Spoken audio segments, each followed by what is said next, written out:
Imagery, mental imagery or visualization, I prefer to call it. It plays an important role in a team when I find an individual has trouble focusing or concentrating on a certain aspect of their races, or they're focused on the negative aspects as opposed to the positive aspects. I always do this or that. Well, we need them to think about what they're going to do. So in that case, then I'll use visualization or imagery to help them focus on the positive. For instance, one of our swimmers, when you swim a race, there's a pace that you want to be at. And if they go out too fast, they're going to die.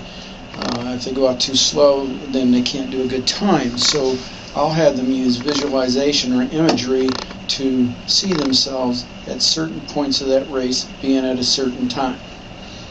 And I ask them to sit down just simply for 5 or 10 minutes and memorize that time. I don't ask them to see more than that time. Just that time is where they're at. And if they do that, generally they're within a tenth or two of that split. And it really helps them. They go, I want you to go out and 22-4. I don't know what that feels like. It doesn't matter.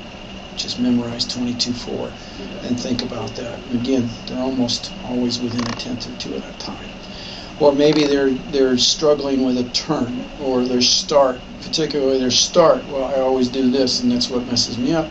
I don't want them to focus on what they always do. I want them to focus on what they need to do. So we'll set them aside and just, okay, sit and see yourself doing this start the way we want you to do it, as opposed to the problems you're having. And you need to do that over and over.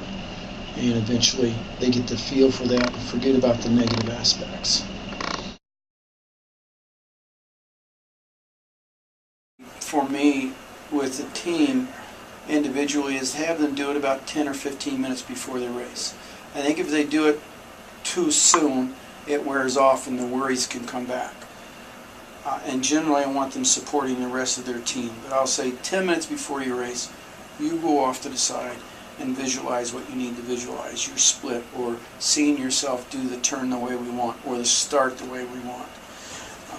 Another good time is in the evening before they go to bed. Just sit back and relax. See yourself doing things the correct way and visualize. So either way away from the meet, maybe in the evening when you're by yourself, or within 10 minutes of the competition.